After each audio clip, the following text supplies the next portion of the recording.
So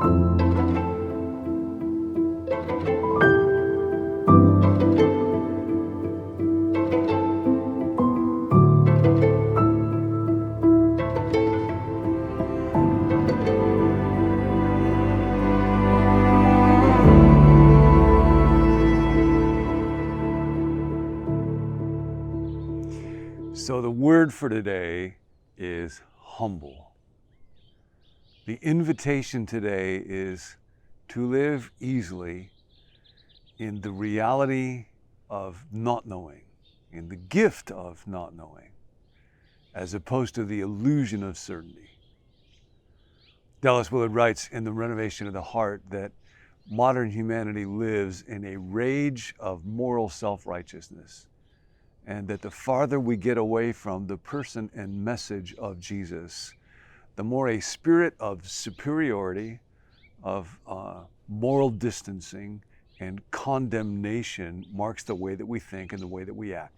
Friends sent a really interesting article quite recently in the New York Times, and it was about an annual celebration of a festival of hubris. And it was about the NFL draft. Now, you might not be into the National Football League, but this actually relates to all of us. And the writer was noting how very often teams are marked by a sense of hubris, that they're able to predict the future, and that they and they alone really know with any given person how they're going to perform in the future. And so there will be teams. He noted one in 2018. I won't say who they are, but it was the New York Jets, where they traded away 4 draft picks to just move up 3 little slots in the first round to get the quarterback that they knew would be great. And guess what happened? He turned out not to be great. And then on the other hand, the most successful football player of all time, Tom Brady, was picked 199th when he was drafted. In other words, 198 times people said, nope, not him, not him, not him. It turns out that teams who are willing to be humble, who are willing to say, well, we'll give up these higher level draft choices to get more choices later on, because we really don't know who's going to be great and who's not. There's just too much uncertainty.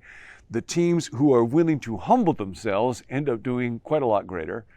And the teams that live out of a sense of hubris, arrogance, I know, don't do well. It turns out, the writer of this article says, the world is messier and harder to understand than we in our hubris, in our pride, in our arrogance are willing to admit. And we see this all over the place. We see it in the stock market. When stocks rise or fall, there will be analysts who immediately and very confidently say, here's why it happened. There was a report about joblessness or something that came out from the Fed or trade conditions on the other side of the world. If you're so smart and you know exactly why the market does what it does, why didn't you figure it out ahead of time and make $1 gazillion? Or we look at what's going on in COVID, when people get all fired up about they know exactly what the right thing is to do. And it turns out that it was just a lot messier, harder to control. And there's a good reason for that, which is that we are not God. I am not God. C.S. Lewis wrote that pride is actually the anti-God posture of life. He says that other sins, unchastity, anger, greed, drunkenness, are mere flea bites in comparison to that drive that I have to say, I must be God. I must be in control, because pride puts me at odds with other people. I must be smarter, better, stronger than you, than the people around me in order to feel satisfied. So it's the opposite of love, and it's the opposite of God. So we're invited not into a life of hubris.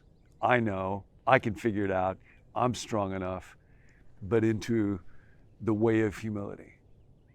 And this is the way of Jesus.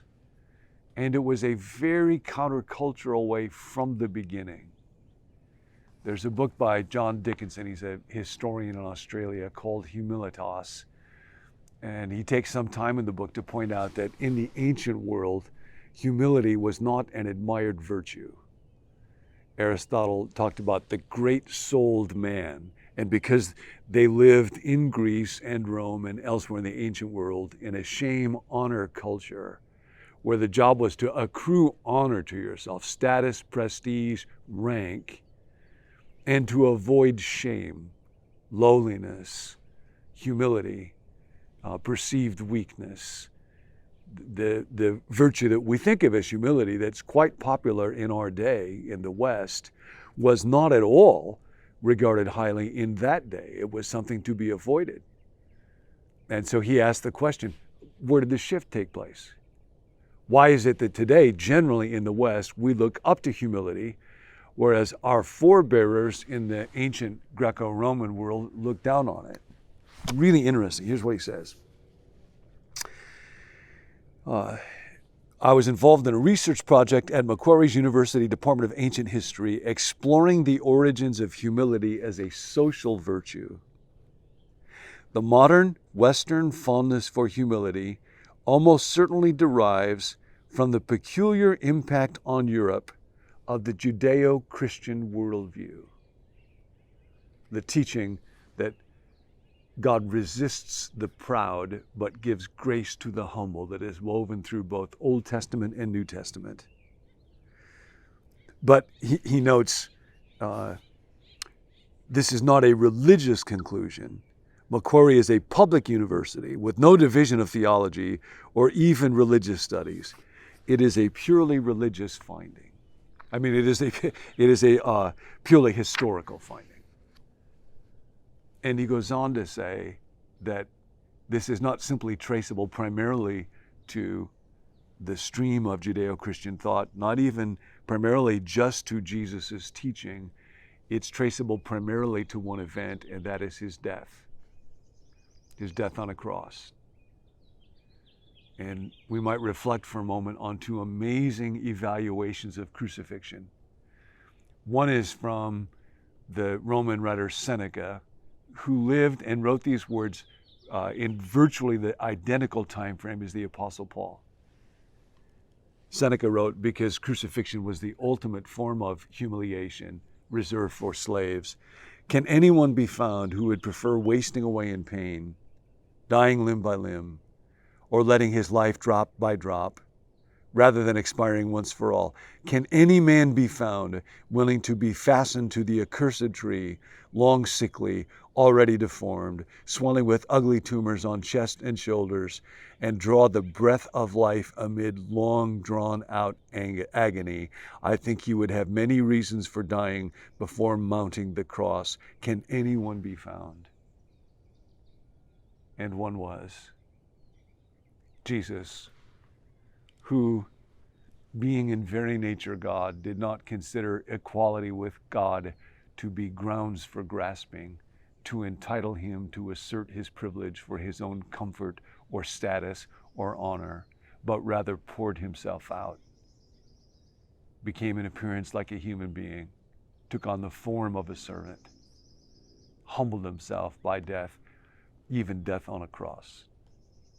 And therefore God has exalted him and given him the name that is above every name. There is a great reversal, a complete turnaround in the way that humanity would come to regard humility.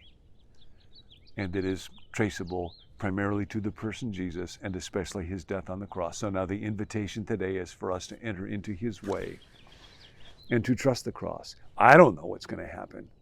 I don't know what's best. I need to be as wise as possible. I need to get good counsel from friends. I need to think carefully. But there is a gift in not knowing. Because if I can hold on to poise and trust in God and faith and joy and love as I walk through the day, and trust that God knows what he is doing, I will grow way more than if I had the illusion of certainty. So today, the word is humble. I was at a grocery store recently and getting food, and there was somebody working behind the meat counter, and I realized all of a sudden, I did not even look at that person as a person. I was just preoccupied with what I had to do, and he could have been a machine. And so to pause and think, oh, this is somebody's son. This is somebody's brother, somebody's husband maybe, with a life and dreams. And I could just talk to him for a couple of minutes and joke and enjoy. And I wish I was far enough along that those things were now habitual in my body, but I'm working on it. I was with a group of friends, and somebody mentioned the name of somebody who is kind of known in church circles that we're all a part of. And so part of me just wants to scream, I know that person, I'm important, look at me. And another part of me can check my spirit and say, no, for crying out loud, don't do that. Just shut up. And don't let everybody know how important you are. And you'll get a little freer and you'll come a little more life.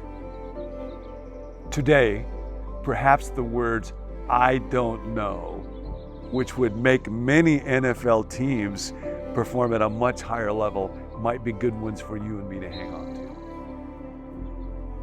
Today is about the day of humility and following the way of the man on the cross. Not the illusion of certainty, but the gift of not knowing. Let's practice it. Guard your heart.